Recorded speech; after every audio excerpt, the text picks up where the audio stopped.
Donc, comme l'a dit Nathalie, mon rôle, c'est de parler, voilà, de faire celui qui n'y connaît rien, ou d'être celui qui n'y connaît rien, plus exactement, sur ces deux présentations, puisque je ne suis ni économiste ni sociologue. Et donc, pour commenter ces deux, ou réagir à ces deux présentations, j'ai comme unique choix de le faire en tant qu'épidémiologiste social, puisque c'est ma discipline.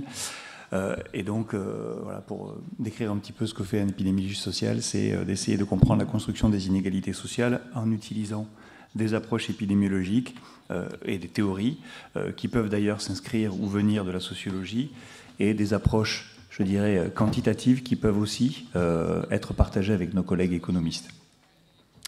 Donc, pour commencer ce propos, je vais juste réagir sur ce que le professeur O'Donnell a appelé le usual narrative. Et donc, je voulais revenir sur ces deux termes. Donc, le premier point, c'était que, effectivement, on dit souvent que les inégalités sociales, elles sont présentes, persistantes, elles sont partout. Je dirais que c'est vrai. Je dirais que pour moi, c'est vrai en tant que, par rapport à ma discipline, elles sont effectivement très persistantes et effectivement substantielles, puisqu'on les retrouve dans de nombreuses pathologies chroniques. Pour être très honnête avec vous, c'est vraiment rare de trouver une pathologie dans laquelle aucun gradient social n'est observé, qu'il aille dans un sens ou dans un autre. Et je pense qu'effectivement, c'est ubiquitaire au sens où c'est partout. Et j'en veux pour preuve que l'épidémie qu'on a connue en 2020 s'est caractérisée par des inégalités sociales fortes, d'incidence, de forme sévère, de mortalité, alors même qu'elle n'existait pas il y a 5 ans, elle est apparue, et on a observé les gradients sociaux qu'on a l'habitude de voir sur d'autres pathologies. Donc pour moi, effectivement, ce narratif, il est vrai, il est correct, en tout cas je l'utilise. Le deuxième point du narratif, c'était de dire que pour réduire ces inégalités, et donc pour résoudre un problème, il faut en connaître les causes. Je suis partiellement d'accord avec cette phrase. Je pense qu'effectivement, c'est important de connaître les causes d'un problème si on veut pouvoir le résoudre. Et je pense que les inégalités sociales sont un problème. On est tous, je crois, d'accord sur ce que j'ai vu des présentations et entendu. Par contre, là où je rejoins un petit peu le propos qui a été donné par le professeur O'Donnell, c'est que c'est pas suffisant. C'est pas suffisant de connaître les problèmes. On a besoin de tester des solutions, on a besoin de tester des interventions. Et ces solutions, elles peuvent invoquer des mécanismes qui sont des mécanismes différents que ceux qui ont été identifiés pour identifier le problème. Et donc ça, c'est un petit peu la distinction que fait notre collègue Louise Potvin quand elle parle de science des solutions versus science des problèmes. On identifie des problèmes beaucoup en épidémiologie. C'est pas parce qu'on a identifié un problème qu'on a identifié des solutions. Si je prends un exemple, si j'essaye de prendre un exemple pour illustrer ce propos, c'est par exemple sur le tabac. L'épidémiologie a participé, comme toute discipline, à montrer que le tabac était un facteur de risque majeur de beaucoup de cancers. Mais c'est pas parce que j'ai identifié le tabac comme étant un facteur de risque que je dis quelque chose d'intelligent sur comment on arrête de fumer. Et comment on arrête de fumer de manière différente en fonction des groupes sociaux. C'est deux questions différentes qui font appel à des mécanismes différents, à des méthodologies qui peuvent être également différentes. Et donc cette idée qui vient de la médecine, que parce qu'on a identifié le problème, il suffit de supprimer le problème comme on le fait quand on voit un récepteur dans une souris qu'on l'enlève, c'est une erreur d'imaginer cette approche dans le champ de la santé publique. Et je pense que c'est important de l'avoir en tête quand on parle d'inégalité sociale de santé. Ça m'amène à un point qui est fondamental, que j'ai trouvé vraiment important et je dirais cohérent avec vos deux présentations, c'est celle de la causalité. Alors c'est une grande question, je ne vais pas la régler aujourd'hui, je vais juste donner mon avis par rapport à ce point-là. En tant qu'épidémiologiste social, je considère vraiment comme un fait scientifique que les conditions sociales sont les causes fondamentales des inégalités sociales de santé. Je pense que vraiment, quand on reprend ces deux présentations, je pense que la position socio-économique, elle a un rôle causal, fondamental sur l'état de santé. Et donc, vraiment, ça interroge sur ce qu'on met derrière cette notion de causalité. Et pour ce point, je rejoins la présentation qui a été faite par le professeur Chim sur ce concept de fundamental causality. Je pense vraiment, enfin, en tout cas, je me retrouve vraiment dans cette notion de causalité fondamentale quand on parle des conditions sociales de surcroît pendant l'enfance pour expliquer l'état de santé des populations à l'âge adulte. J'en veux pour preuve qu'il y a énormément de littérature, vraiment, hein, on peut choisir des papiers avec des méthodologies qui nous vont bien, etc., mais il y a énormément de littérature dans le champ de l'épidémiologie sociale, mais pas que, qui ont montré un lien entre environnement social, notamment précoce, et la santé, y compris le fonctionnement biologique, j'y reviendrai, y compris des choses qui s'inscrivent dans notre corps de manière, je dirais, biologique et très très à l'intérieur du corps. Et effectivement, ça implique, comme vous l'avez dit, des mécanismes matérialistes, des expositions matérialistes, des expositions comportementales et des expositions psychosociales. Ça, effectivement, on s'y retrouve. Et aussi, effectivement, des éléments qui sont liés à l'accès aux soins.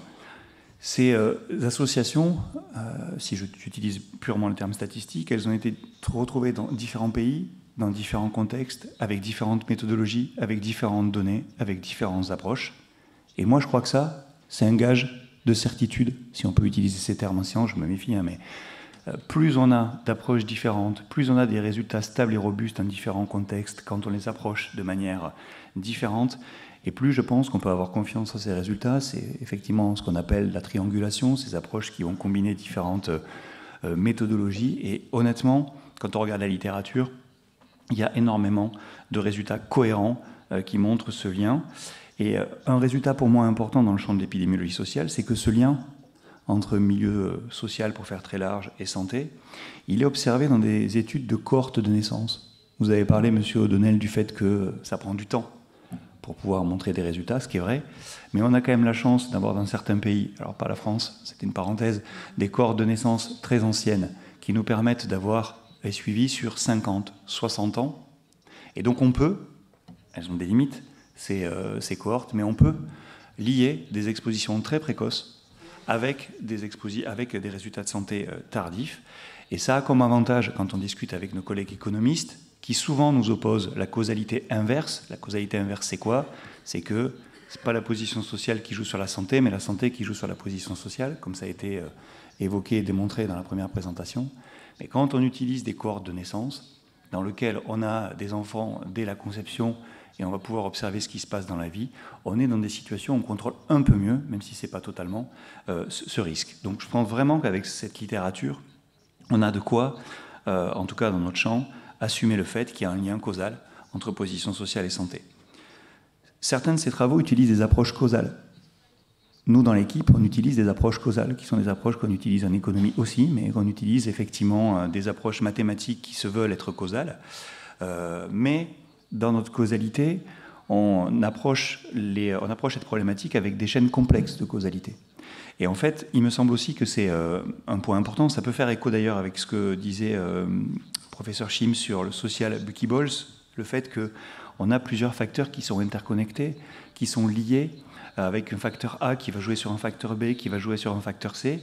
Et en fait, ce type de causalité, ce n'est pas celle qu'on a appris quand on était en épidémiologie ou en recherche clinique, ou même en économie, je crois, où on a cette idée de causalité directe. Direct, c'est vraiment une flèche entre deux variables. Et en fait, quand on fait des inégalités sociales de santé, ça a été dit, on peut avoir la classe sociale d'un individu qui va jouer sur ses comportements, qui eux-mêmes vont jouer par exemple sur l'état de santé. Les comportements comme le niveau socio-économique sont des causes. Elles sont juste pas au même niveau, c'est juste pas le même maillon de la chaîne, mais ce sont pour moi des causes. Et donc je pense que c'est intéressant de se poser la question de ce qu'on appelle la causalité et d'essayer un peu, je dirais, de s'éloigner de cette causalité qu'on a en médecine. En épidémiologie, on essaye des fois de coller aux essais contrôlés randomisés. Vous avez montré des exemples d'essais contrôlés randomisés. On essaye par exemple de contrôler sur les gènes pour essayer d'expliquer les inégalités sociales de santé. On utilise des approches qu'on approche randomisation mendélienne par exemple, mais peu importe, on essaye peu importe le terme, c'est pour vous dire qu'on essaye vraiment d'avoir des approches qui sont considérées comme étant des approches causales de très bonne qualité. Et en fait, quand on regarde les résultats, on voit que les résultats ne sont pas incohérents, et surtout, ces résultats ont des limites, particulièrement quand on veut s'intéresser aux inégalités sociales, où vous vous doutez bien que trouver un gène associé au niveau d'éducation, ou des gènes associés au niveau d'éducation, ou à la richesse, ça a peu de sens. Et donc, en fait, on reste sur... Moi, je reste sur ma fin, sur ce questionnement de causalité. Je pense qu'entre disciplines, on n'a pas la même façon de voir la causalité, que ça peut expliquer des positionnements différents par rapport à cette relation entre position sociale et finalement santé. Et vraiment, par exemple, je donne un exemple, on travaille beaucoup sur le niveau d'éducation, et quand on regarde la littérature sur est-ce que le niveau d'éducation est lié avec l'état de santé, quand on essaye d'utiliser des données, des approches très causales où on contrôle sur les gènes, hein, les scores polygéniques où on met 1000 gènes ensemble qui, a priori, prédisent le niveau d'éducation, vous expliquez au bas mot, au mieux, 10% de la variabilité, ce qui est bien moins que le niveau d'éducation de la mère, qui va expliquer le niveau d'éducation de l'enfant par plein de mécanismes différents, mais dans une part beaucoup plus importante que ces fameux 10%. Et vous l'avez aussi dit, hein, la cognition, la préférence du temps sont aussi des éléments importants, mais ce ne sont pas pour moi des facteurs de confusion, mais plutôt des facteurs de médiation. C'est des facteurs qui vont expliquer comment le niveau d'éducation va jouer sur l'état de santé. Et donc là aussi, finalement, quand on commence à déconstruire ces modèles, finalement, on se retrouve, à mon avis, assez proche sur ce qu'on pourrait dire de la causalité du lien entre position socio-économique et santé. Mais c'est clair qu'on ne connaît pas tout, ça je suis complètement d'accord, particulièrement sur les mécanismes qui peuvent lier vraiment la position sociale, la position socio-économique et la santé. Je vous ai donné l'exemple de l'éducation, ça fait longtemps qu'avec Michel, on travaille sur ces liens entre éducation et santé. On n'arrive pas à expliquer la totalité du lien, on est bien loin d'expliquer cette totalité du lien. On met les comportements dans les modèles, on met le niveau social à l'âge adulte, on met certaines mesures de santé mentale. On n'explique pas la totalité de ce lien, on est bien loin de l'expliquer. Peut-être qu'effectivement, le capital culturel en santé est un des éléments qui pourrait venir expliquer une partie de ce lien. Et donc, voilà, ça fait écho à des recherches que l'on pourrait mener. Je pense aussi qu'il y a des recherches à mener sur l'incorporation biologique. Nathalie en a parlé, particulièrement dans ces murs qui ont vu Claude Bernard, qui est considéré comme étant un des fondateurs de la médecine expérimentale et de la physiologie. C'est important de rappeler que le milieu intérieur, il est conditionné, déterminé par le milieu extérieur.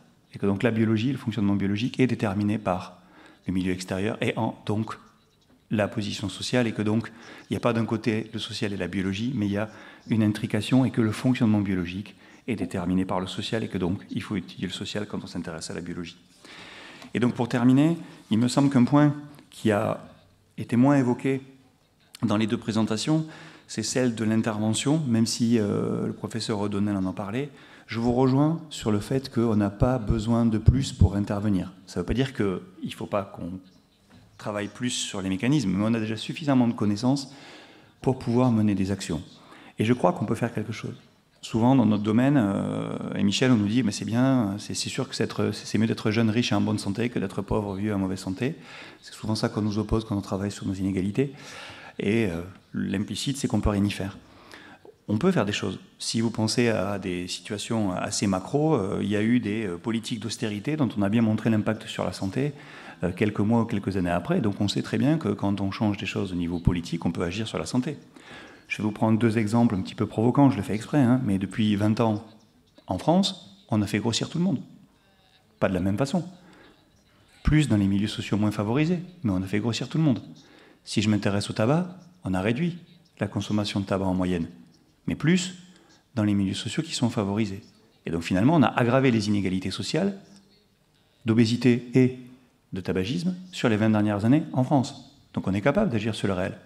Le seul problème, c'est que ce n'est pas comme ça qu'on aurait voulu agir, ou en tout cas dans ce sens qu'on aurait voulu agir. Donc l'idée qui consiste à dire qu'on ne peut pas agir sur le réel est factuellement fausse. Donc je pense que c'est important de développer des interventions. On connaît déjà certains des mécanismes, même si on ne les connaît pas tous. Et je pense que pour reprendre un petit peu les interventions que vous avez proposées, moi je dirais que je serais plus intéressé par les approches d'universalisme proportionné, qui ont été proposées par Michael Marmot, cette idée qu'on doit intervenir chez tout le monde, mais pas forcément de la même façon, pas forcément avec la même intensité. Je pense que ça a plus de chances de fonctionner.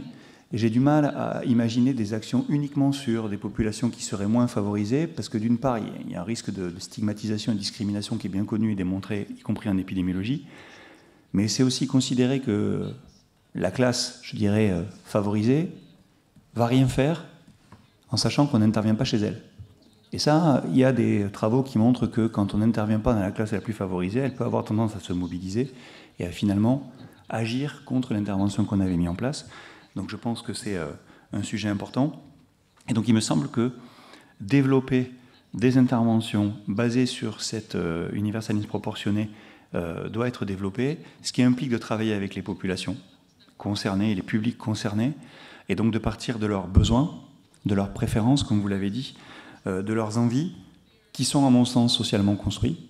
Donc là encore, hein, imaginez que les contraintes dans lesquelles on met les individus, ça va conduire à des préférences et à des comportements, je suis bien d'accord, mais en termes de causalité, on peut se poser la question de ces contraintes et de comment on pourrait jouer sur ces contraintes pour favoriser des comportements. Ça inclut de travailler avec les populations concernées, et ce sera mon dernier point, hein, c'est pas très original pour ceux qui me connaissent, ça nécessite d'intégrer la santé dans toute évaluation de politique publique, comme un des outcomes des politiques publiques. Et enfin, ça implique, je parle particulièrement pour la France, qu'on ait des données sociales à disposition pour pouvoir les lier avec des données de santé. Et ça reste un sujet en France, même si c'est possible, ça reste compliqué. Et cette complexité fait qu'on ne peut pas mettre en place les études que l'on souhaiterait mettre quand on s'intéresse au lien entre niveau socio-économique et santé. Je m'arrête là, ça fait 15 minutes, et donc là on passe aux questions, il me semble.